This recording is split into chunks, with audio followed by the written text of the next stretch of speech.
Dwayne the RV Inspector here, and today we're going to be talking about the reasons why a smaller RV might actually be the best choice for you.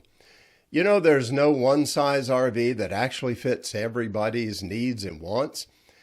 And unfortunately, many newer RVers, well, they go out there and they go through 3 or 4 different kinds of RVs before they finally get the right one, the one that fits them. So let's talk today about why just buying a smaller RV to begin with may be the best choice for many people. And the first reason we're going to talk about is that smaller RVs tend to cost less overall and be more economical. What I mean by that is, first of all, they tend to cost less to buy right off the bat. When you have a big RV with lots of stuff in it, well, the price goes up. But if it's a smaller RV, it tends to cost less. The next positive point is in fuel economy. I mean, a big RV takes a lot of fuel to move around. A smaller RV will save you in that area usually. Now, the next point is about storing the RV, because if you have a small enough RV, well, in many cases, you can actually store it right at your house or your home. It depends on local laws. But even if you store it at a facility, it's usually going to cost you less than a spot for a big motorhome. Another positive point too is, since the RV costs less to begin with, well, in many cases, it's going to be less to insure. So those are all positive economical points for small RVs. Let's move on to point number 2. And this is going to be mainly about motorhomes, and that is that a small motorhome can do double duty for you. It can be both your camper and your around town vehicle. How convenient is that? I mean, you don't need to go to the extra expense and effort of towing another vehicle along with you. Also, because the motorhome is small, well, it's much easier to learn how to drive, for most people. And you can get around town with it very easily. It goes into parking spaces good. You get in and out of fuel stations easy, and all of those things. All of that's very convenient. Number 3 on the list, now let's talk about towable RVs. And small towables, like travel trailers and fifth wheels, usually don't need this big, heavy, expensive tow vehicle. And that's great for a lot of people. In fact, if you choose a small enough towable RV, like a travel trailer and so on, then you may be able to use what you already have as a daily driver. A lot of SUVs out there can tow travel trailers, and really even half-ton pickups work out fine in that area. The good news is that when you have a small enough towable RV, you don't have to get into the extra expense and upkeep that goes with a diesel engine and a diesel-powered truck.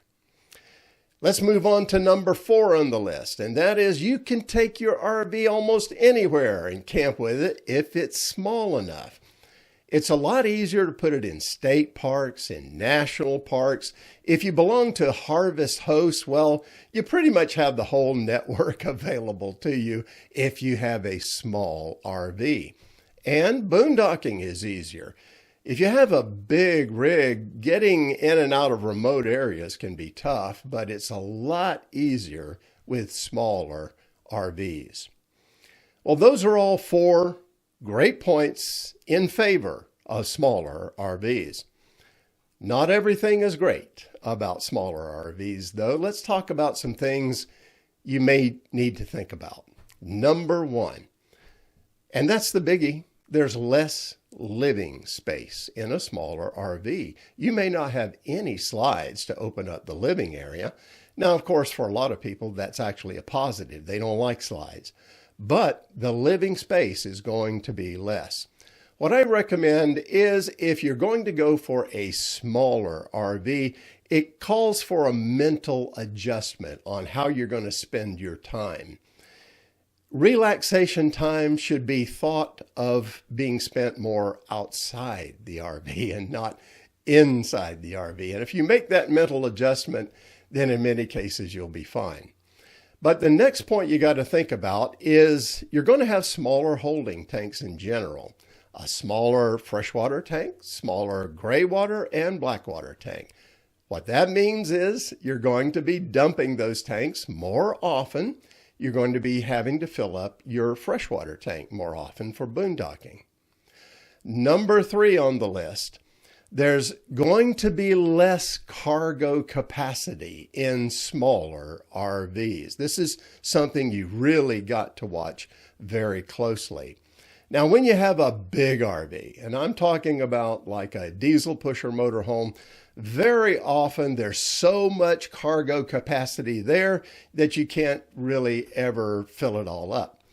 But with a smaller RV, you can fill it up very quickly and you can make your RV go overweight. So you've got to watch that very carefully with a smaller RV. The last point we're going to talk about that you've got to think about with smaller RVs has to do with motorhomes, and especially Class Bs. And that is that you could run into the wet bath in a Class B RV. A lot of people don't really like that at all. They don't like the idea of having the bathroom and the shower in one little area. Once again, it usually calls for a mental adjustment a little bit, that rather than showering and going to the bathroom in the RV, maybe you use the campground facilities instead. That's what a lot of people do, and they make good use of a smaller RV by doing that. Well, those are 4 positive points. Those are 4 things you got to think about. What I recommend is, before you decide on any smaller RV, I think you really should try to rent the kind of RV you're thinking about. Maybe try different categories by renting them for a weekend, for a few days, live in it for a while, see how you like it. What do you like? What you don't like about it? That helps you make a good choice. If you don't rent in advance of buying, at least be sure that whatever RV you're looking at, that you make sure it's livable for you. What I mean is, don't just look at it, sit in the chair, sit in the dinette, get in and out of that dinette, stand in the shower, sit on the toilet, lay on the bed, look for the TV. Where is it located? Are you craning your neck or not? These are all things that you need to think about before you buy. Spend some time on the idea of livability first. All right, well, with all that discussed, the next question is, what kinds of RVs are best for you to buy in smaller sizes? Actually, some categories of RV are just too big, usually, to be considered for small RVs. When we're talking motorhomes, the smallest one is going to be the Class B. Next up would be the B+.